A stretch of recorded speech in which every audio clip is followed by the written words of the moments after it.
Só compartilhando, acho legal da gente trazer isso para a discussão. É interessante uma forma como a gente gosta de trabalhar, a gente pensar assim, no limite, como que o sistema funcionaria da melhor forma. Aí entra até um pouco nessa questão de remuneração, Rafael, e outras coisas, mas assim, vamos desmontar toda a política de incentivos, vamos esquecer como é que paga, como é que acontece, quais são as coisas boas. Vamos pensar assim, no mundo ideal, como é que a oftalmologia funcionaria? A partir desse modelo de construção, a gente vai encaixando e tentando modelar as coisas para funcionar da melhor forma.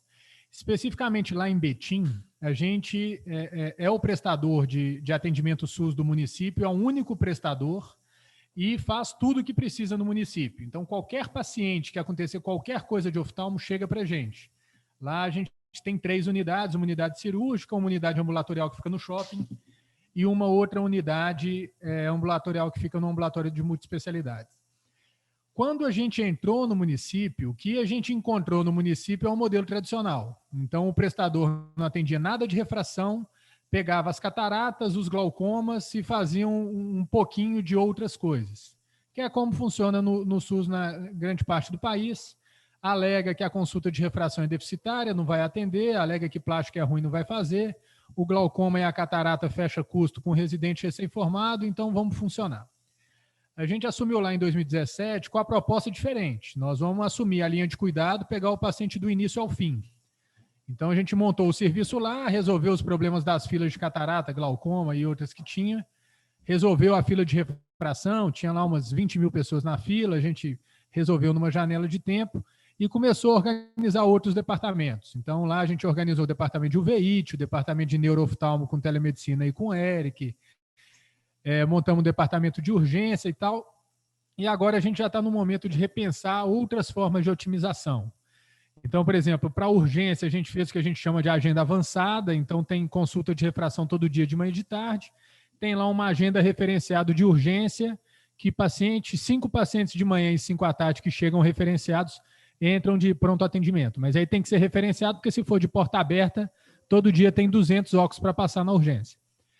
E o próximo passo que a gente está fazendo é tentar voltar para a atenção básica.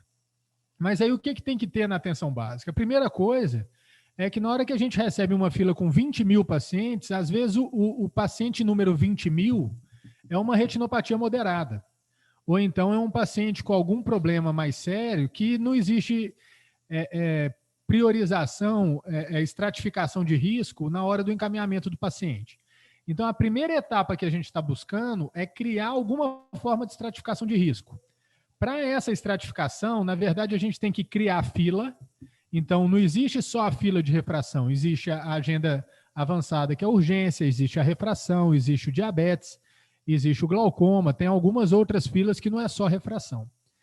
Para conseguir encaixar na fila priorizando, a gente precisa de ter um questionário, alguma coleta de dado básica. Qual que é o ponto crítico nisso que tem que tomar cuidado para ser viável? Um AIR ou uma ferramenta dessa está aí na faixa de uns 30 mil reais. Se a gente pegar só o município de Betim, que são 400 mil pessoas, a equipe de saúde da família cobre em torno de 3 mil, então eles têm lá 130 equipes. A ideia é que esse questionário rode todo dia em todas as equipes. Então, essas 130 equipes estão em torno de 60 unidades básicas. Lá no Ministério já chegou essa conversa e o sonho de consumo do pessoal dos retinógrafos é que toda unidade básica tenha retinógrafo. Porém, o dinheiro é um só. Se o dinheiro sair do custeio do oftalmo para resolver as coisas e for para comprar equipamento para colocar nas unidades, hoje, se a gente for mapear, tem um monte de laser, ultrassom e consultório sucateado no interior, que foi dinheiro que eles conseguiram comprar e que o equipamento fica parado. Então, na atenção básica, a gente precisa de empregar tecnologia, como define lá no SUS, de baixa complexidade, alto alcance e baixo custo. Então, a gente está começando só com o sistema de formulário, pinhole e tabela para pegar na parede, e depois, o que é fundamental no modelo desse é amadurecer o modelo com análise de custo-efetividade. Então, vamos agregar uma tecnologia superior, qual que é o impacto de custo-efetividade que a gente vai ter nisso aqui? Porque um retinógrafo é o retinógrafo, o operador do retinógrafo, a manutenção do retinógrafo e tal. Nesse modelo, por exemplo, a questão do Wire, que é a próxima etapa que a gente chegou até a conversar, a gente está falando de estratificação de 100% da população, não só dos diabéticos. Dessa demanda que entra na fila, em torno de 80% não é diabético, até um pouquinho mais de 80% não é diabético. A paciente que precisa de óculos, outras coisas. Será que a gente precisa de retinografar 100%? É custo efetivo retinografar 100%? Tem alguns estudos que falam que rastreamento de glaucoma não é custo efetivo. Então, entra um pouco nessa discussão. Especificamente dos diabéticos, descentralizar como faz no IPEPO, aí eu entendo que sim.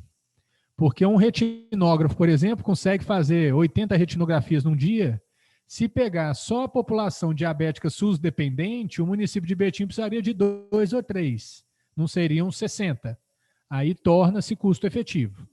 Mas é importante ir caminhando passo a passo. A primeira conquista que eu coloco assim desse projeto é conseguir criar a interlocução.